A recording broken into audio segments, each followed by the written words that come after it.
சுட சுட சாப்பாடு.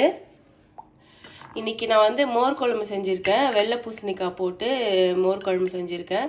நான் வந்து பருப்பு, இஞ்சி, அப்புறம் தேங்காய் போட்டு அரைச்சி மோர் குழம்பு. ரொம்ப சிம்பிள். வெள்ளை பூசணிக்காய் போட்டு மோர் குழம்பு. அடுத்து வந்து இங்கே பீர்க்கங்காய் இல்லை, புடலங்காய் பொரியல் பண்ணியிருக்கேன்.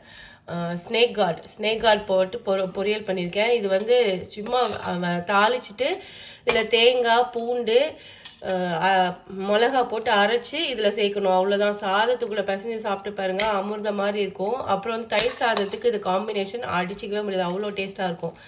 இது நீங்கள் இன்னொரு நாள் நான் உங்களுக்கு இதோட ரெசிபி நான் உங்களுக்கு ஷேர் பண்ணுறேன். கண்டிப்பாக ட்ரை பண்ணி பாருங்கள். புடலங்காய் பிடிக்காதவங்க கூட இதை சாப்பிட்டுடுவாங்க, அவ்வளோ நல்லாயிருக்கும். அப்புறம் இப்போ நான் உங்களுக்கு இந்த ஃபிஷ்ஷோட ரெசிபி வந்து உங்களுக்கு நான் இந்த வீடியோவில் நான் கவர் பண்ணுறேன்.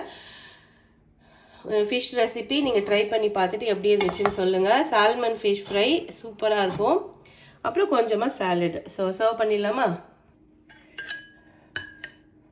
ரைஸ் வச்சுருக்கேன், கொஞ்சமாக மோர் குழம்பு. எனக்கு வந்து ஆக்சுவலாக வந்து மோர் குழம்பு நான் சும்மாவே வெறும் பவுலில் வச்சு சாப்பிட எனக்கு ரொம்ப பிடிக்கும். எனக்கு இதுக்கு ஏதோ பெருசாக ரைஸோ இல்லை வேறு ஏதாவது தேவை அப்படிலாம் எதுவுமே இல்லை. எனக்கு வந்து மெயின் டிஷ்ஷாகவே நான் மோர் குழம்பு வச்சு நான் சாப்பிட்டுடுவேன், அந்த அளவுக்கு பிடிக்கும்.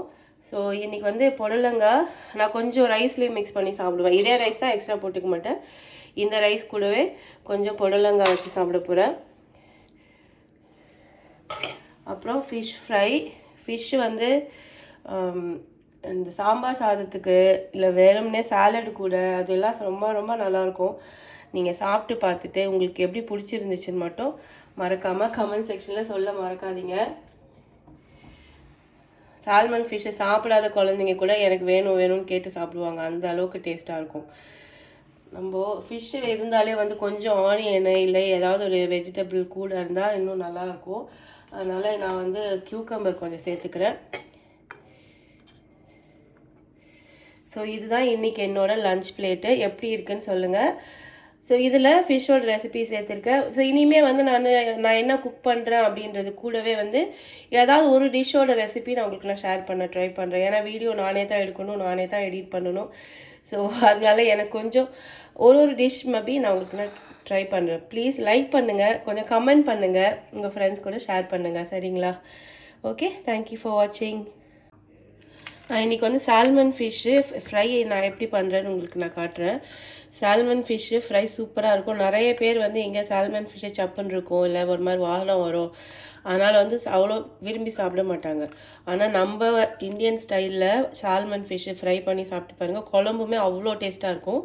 ரொம்ப ரொம்ப ரொம்ப ஹெல்த்தி இந்த ஃபிஷ்ஷு.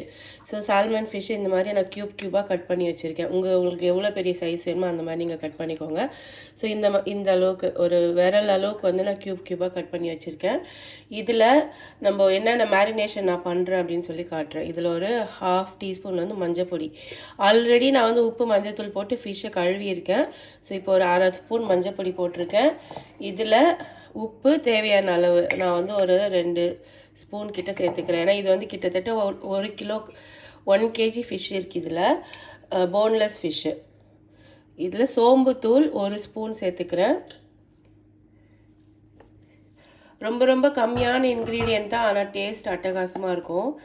இதில் வெறும் மிளகாத்தூள் உங்கள் காரத்துக்கு ஏற்ற மாதிரி சேர்த்துக்கோங்க. இது கொஞ்சம் காரத்தூக்கலாக செஞ்சால் நல்லாயிருக்கும். நான் வந்து ஒரு 3 டீஸ்பூன் கிட்ட மிளகாத்தூள் சேர்த்துக்கிறேன், வெறும் மிளகாத்தூள். அப்புறம் இதில் வந்து இஞ்சி பூண்டு பேஸ்ட்டு ரொம்ப சேர்க்கக்கூடாது. ஒரு டேபிள் ஸ்பூன் அளவுக்கு இஞ்சி பூண்டு பேஸ்ட்டு இது சேர்த்துட்டு இதை மிக்ஸ் பண்ணிக்கலாம்.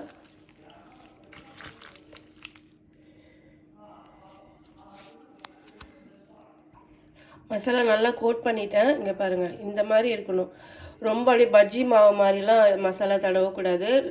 இதில் கோட் ஆகிருக்கணும், அதே அளவுக்கு ரொம்ப திக்காலாம் இருக்கக்கூடாது. அப்படியே எடுத்து ஃபிஷ் எடுத்து ஃப்ரை பண்ணோன்னா மசாலாவோட ஃபிஷ்ஷு செம்ம டேஸ்ட்டாக இருக்கும். இது வந்து ஒரு மணி நேரமாச்சு இது ஊறணும், அப்போ தான் வந்து உங்களுக்கு டேஸ்ட் கிடைக்கும். நான் இதில் ஒரு 1/2 லெமன், நல்லா ஒரு மீடியம் சைஸ் லெமன் வந்து 1/2 லெமன் நான் இதில் புழிஞ்சிக்கிறேன். கொஞ்சம் எக்ஸ்ட்ரா ஜூஸே இருக்கட்டும், ஏன்னா வந்து இது வந்து 1 கிலோ இல்லையா, அதனால கொஞ்சம் எக்ஸ்ட்ரா லெமன் ஜூஸ் இருந்தால் நல்லா தான் இருக்கும். நம்ம செஞ்சு முடிச்சதுக்கப்புறம் ஆனியனும் லெமனும் சைடில் வச்சு சர்வ் பண்ணலாம். நமக்கு இன்னும் கொஞ்சம் லெமன் கொஞ்சம் புளிப்பு வேணும்னு நினச்சா நம்ம அப்போது சாப்பிடும்போது நம்ம போட்டுக்கலாம். இது வந்து நம்ம மேரினேஷனுக்காக தான் இதை நம்ம சேர்க்குறோம். மசாலா பாருங்கள், ரொம்பவும் இல்லை, அதே அளவுக்கு ரொம்ப கம்மியாகவும் இல்லை. இதில் வெறும் மிளகாத்தூள் தான் சேர்க்கணும். அதே மாதிரி இந்த குழம்பு மிளகாத்தூள், தனியாத்தூள் இதெல்லாம் எதுவுமே தேவையில்லை. வெறும் மிளகாத்தூள், மஞ்சத்தூள், சோம்புத்தூள் மறக்காமல் சேர்த்துக்கோங்க. சோம்புத்தூள் வந்து உங்களுக்கு இந்த சால்மன் ஃபிஷ்ஷில் ஒரு மாதிரி ஒரு வாசம் வரும், அது நிறைய பேருக்கு பிடிக்காது. அதுக்கு தான் வந்து நீங்கள் இந்த சோம்புத்தூள் அப்புறம் கொஞ்சம் லைட்டாக இஞ்சி பூண்டு பேஸ்ட்டு சேர்க்கும்போது அந்த வாசம் வந்து உங்களுக்கு போயிடும். நம்ம இந்தியன் ஃபிஷ்ஷை சாப்பிட்ற மாதிரியே இது வந்து டேஸ்ட்டாக இருக்கும். கிட்ஸுக்கு ரெகுலராக இந்த ஃபிஷ்ஷு கொடுங்க. அவ்வளோ வந்து ஒமேகா ஃபேட்டி ஆசிட் இதில் ஒமேகா 3 அவ்வளோ வைட்டமின்ஸ் இருக்குது இதில். அட்லீஸ்ட் வாரத்தில் ஒரு நாள் வந்து இந்த ஃபிஷ்ஷை செஞ்சு கொடுத்துருங்க. நான் வந்து குழம்பா செஞ்சாலும் என் பசங்களுக்கு ரொம்ப பிடிக்கும். கிரேவி சாப்பிட்லனா கூட ஃபிஷ்ஷு ரொம்ப பிடிக்கும். இந்த ஃபிஷ்ஷு ஃப்ரையாக கொடுத்தாலும் சாப்பிட்டுடுவாங்க. ஃப்ரை வந்து உங்களுக்கு 2 பீஸ் 3 பீஸ் சாப்பிட்லாம். அதுக்கு மேலே வந்து சாப்பிட முடியாது ஒரு தடவை. ஆனால் வந்து நீங்கள் குழம்புல செஞ்சீங்கன்னு வச்சுக்கோங்களேன், நீங்கள் நிறையவே சாப்பிட்லாம். அது வந்து உங்களுக்கு இன்னும் நல்லா டேஸ்ட்டாக இருக்கும். குழம்பு எப்படி செய்கிறது நான் செஞ்சு காட்டுறேன் ஒரு தடவை. ஃப்ரை வந்து மேரினேட் பண்ணியாச்சு. இதை நான் வந்து மூடியே எடுத்து ஃப்ரிட்ஜில் வச்சுருவேன். நம்ம எப்போ செய்ய போகிறோமோ, நான் ஈவினிங் தான் செய்ய போகிறேன். அதனால் இதை தூக்கி நான் ஃப்ரிட்ஜில் வச்சுட்டு ஈவினிங் நான் செய்யும்போது நான் காட்டுறேன். இது வந்து இப்போவே கூட நீங்கள் ஃப்ரை பண்ணலாம். அதுவுமே நல்லாயிருக்கும். உங்களுக்கு இன்னும் கொஞ்சம் மேரினேட் ஆகிட்டு பண்ணது செஞ்சிங்கன்னா இன்னும் கொஞ்சம் உள்ளெல்லாம் ஃபிஷ்ஷுக்குள்ளெல்லாம் அந்த ஃப்ளேவர்லாம் இறங்கி நல்லா டேஸ்ட்டாக இருக்கும். ஸோ மேரினேஷன் முடிஞ்சிச்சு. ஃப்ரை பண்ணும்போது நான் உங்களுக்கு காட்டுறேன். ஃபிஷ் இப்போ மேரினேட் பண்ணி முடிச்சாச்சு. இப்போ நம்ம வந்து ஃப்ரை பண்ணிக்கலாம். ஒரு பேனில் தோசைக்கல்லில் கொஞ்சமாக எண்ணெய் ஊற்றிருக்கேன்.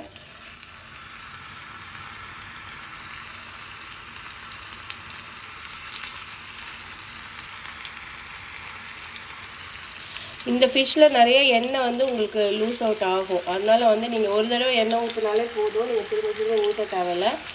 அதை வச்சே நீங்கள் மொத்தமாகவே சமைச்சு முடிச்சிடலாம். இதுக்கு வந்து எண்ணெய் நிறைய ஊற்றணும்னு அவசியம் இல்லை. கொஞ்சமாக ஊற்றினாலே உங்களுக்கு திரும்ப உங்களுக்கு ஊற்றி அப்படியே டீப் ஃப்ரை பண்ணி அந்த மாதிரிலாம் பண்ண தேவையில்லை. இது ஷாலோ ஃப்ரை பண்ணாலே நல்லா டேஸ்ட்டாக இருக்கும். எண்ணெயும் நிறைய தேவைப்படாது இந்த ஃபிஷ் சமைக்கிறதுக்கு.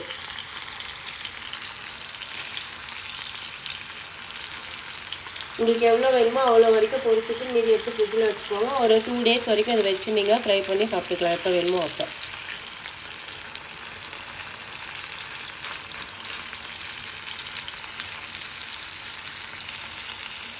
ரொம்ப நேரம் ஆகாது குக் ஆகிறதுக்கும். மேக்ஸிமம் 10 minutesல சமைச்சு முடிச்சிடலாம். ரொம்ப ஃபாஸ்ட்டாக குக் ஆயிரும். டேஸ்ட்டும் செம்மையாக இருக்கும். ஹெல்த்துக்கும் அவ்வளோ ரொம்ப நல்லது. நீங்கள் எப்போ ஃப்ளிப் பண்ணணும்னு வந்து உங்களுக்கு இந்த இடத்துல குக் ஆகி ஒரு மாதிரி கலர் சேஞ்ச் ஆகும் ஃபிஷ், உங்களுக்கு பார்த்தாலே தெரியும். அப்போ வந்து நீங்கள் டர்ன் பண்ணிக்கலாம். அடிக்கடி சும்மா டர்ன் பண்ணி அப்படியே விட்டுட்டே இருக்கணும்னு அவசியம் இல்லை. உங்களுக்கு அந்த ஃபிஷ் சைடில் பாருங்கள், இந்த இடத்துல எல்லாம் அப்படியே ஒரு மாதிரி கலர் பேல் கலரில் மாறிட்டே வரும்ல, குக் ஆகிறது உங்களுக்கு ஈஸியாக தெரியும். மசாலா பாருங்கள், ஒன்று கூட ஒட்டாது. நம்ம இதில் கார்ன்ஃப்ளவர் சேர்க்கலை, முட்டை போடலை, எதுவுமே சேர்க்கலை. பட் இருந்தாலும் நம்ம இஞ்சி பூண்டு பேஸ்ட்டு அது சேர்த்துருக்கிறது, லெமன் ஜூஸ்லாம் போட்டிருக்கிறதுனால உங்களுக்கு அந்தளவுக்கு மசாலா ஒட்டாது கீழே. இன்னொன்று வந்து நம்ம ஷாலோ ஃப்ரை தான் பண்ணுறோம். இந்த ஃபிஷ்ஷு டீப் ஃப்ரை மட்டும் பண்ணிடாதீங்க. உங்களோட மொத்த விட்டமின்ஸும் அந்த எண்ணெயிலேயே போயிடும். அதனால் வந்து ஷாலோ ஃப்ரை பண்ணுங்கள், இல்லைனா குழம்பு வச்சு சாப்பிடுங்க. அதுதான் இந்த ஃபிஷ்ஷு சாப்பிட்றதுக்கு பெஸ்ட்டு மெத்தடு. நீங்கள் டீப் ஃப்ரைலாம் பண்ணிங்கன்னா மொத்தமே அந்த எண்ணெய்க்குள்ளேயே போயிடும் அதில் இருக்கிற விட்டமின்ஸ் எல்லாமே.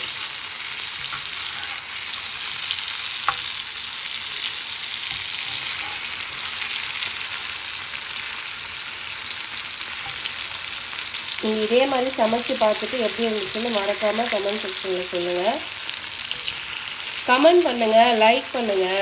ஸோ நீங்கள் நிறைய கமெண்ட் பண்ண எனக்கும் வந்து நீங்கள் ஓகே எல்லோரும் என்னோடய வீடியோ பார்க்குறீங்க, உங்களுக்கு எல்லாருக்கும் பிடிச்சிருக்கு அப்படின்னு எனக்கும் தெரியும். ஏன்னா என்னோடய வீடியோ நான் போட்டால் ஒருத்தர் கூட லைக் கூட போட மாட்டேங்கிறாங்க. ஸோ எல்லாருக்கும் மக்களுக்கு பிடிச்சிருக்கா இல்லையான்னு தெரிய மாட்டேங்குது. பட் ஃப்ரெண்ட்ஸ் எல்லாம் பார்க்கும்போது மட்டும் கேட்குறாங்க, வீடியோ போடலையா, போட்டிங்க நல்லா இருந்துச்சு அப்படி இப்படின்னு. பட் ஒரு லைக் இல்லை ஒரு கமெண்ட் ஏதாவது ஒன்று பண்ணிங்கன்னா எனக்கும் கொஞ்சம் என்கரேஜ்மெண்ட்டாக இருக்கும் இல்லையா. ஓகே, ட்ரை பண்ணுங்கள். இந்த ஃபிஷ் எப்பவுமே டூ மச்சாக குக் பண்ணக்கூடாது. நம்ம நார்மலாக ஒரு 10 நிமிஷம் நம்ம எல்லா ஃபிஷ்ஷும் குக் பண்ணுவோன்னா இது வந்து ஒரு 7 மினிட்ஸ் குக் பண்ணால் போதும். அந்தளவுக்கு குக் ஆனால் போதும். இந்த பாருங்கள், இந்த மாதிரி கோல்டன் கலரில் வரணும். மீடியம் ஃப்ளேமில் வச்சு குக் பண்ணுங்கள், ஹை ஃப்ளேமில் வச்சிடாதீங்க. மீடியம் ஃப்ளேம்லேயே வச்சு ஒரு 7 to 8 மினிட்ஸ் இந்த ஃபிஷ் குக் ஆனால் போதும். இன்னும் ஒரு 2 மினிட்ஸில் ரெடி ஆயிரும்.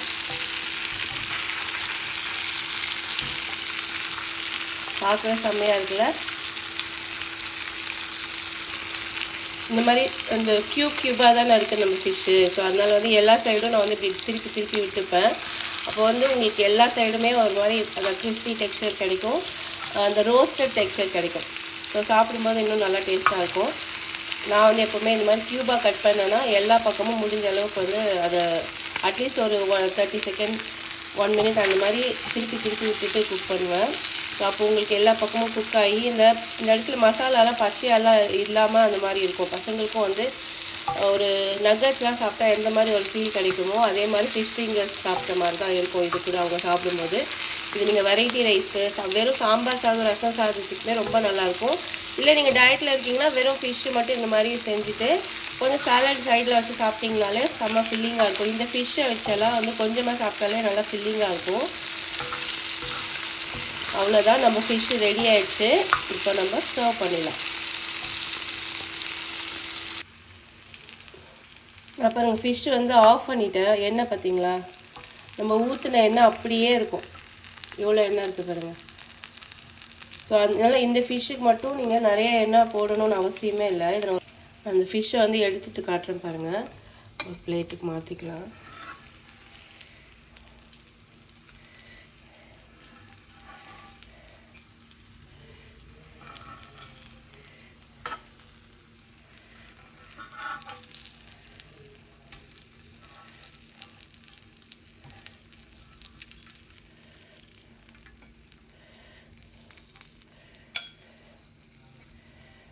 பார்த்தீங்களா எண்ணெய் நம்ம முதல்ல இவ்வளோ தான் ஊற்றணும். இன்னும் ஒரு ஸ்பூன் மேபி எக்ஸ்ட்ரா இருந்திருக்கலாம். அவ்வளோதான், இவ்வளோ தான் நான் ஊற்றினேன். அப்படியே இருக்குது பாருங்கள் எண்ணெய். ஸோ இந்த ஃபிஷ்லேருந்து நிறைய எண்ணெய் லூஸ் அவுட் ஆகிட்டே இருக்கும். ஸோ நீங்கள் கடைசி எல்லாம் செஞ்சு முடிச்சதுக்கப்புறம் இந்த எண்ணெயில் கொஞ்சம் அப்படியே அந்த க்ரம்பிள்ஸ்லாம் ஆகிருக்கும்ல. கடைசியாக முடிச்சு நான் மொத்த ஃபிஷ்ஷும் இன்னும் ஃப்ரை பண்ணி முடிக்கல. நான் இவ்வளோ தான் பண்ணியிருக்கேன். மொத்த ஃபிஷ்ஷு முடிச்சதுக்கப்புறம் இந்த எண்ணெயே போதும், எக்ஸ்ட்ரா தேவையில்லை. இது முடிச்சதுக்கப்புறம் அப்படியே இந்த இடத்துல வந்து அப்படியே இந்த மாதிரி க்ரம்பிள்லாம் வந்து நிறைய அந்த இடத்துல இருக்கும். அதில் நீங்கள் ரைஸ் இதில் போட்டு மெசஞ்சு சாப்பிட்டு பாருங்கள். அந்த மீன் வாசத்தோட செம்ம டேஸ்ட்டாக இருக்கும் அந்த ரைஸு, ஃபிஷ் ரைஸு. நான் அது கடைசியாக இந்த ரைஸ் கூட சேர்த்து சாப்பிடுவேன். இவ்வளோ எண்ணெய் இருக்காது, அப்போது வெறும் அந்த தூள் தான் இருக்கும். ஃபிஷ்ஷோட தூள் கொஞ்சம் கருகின மாதிரி அந்த மாதிரி இருக்கும். செம்ம டேஸ்ட்டாக இருக்கும்.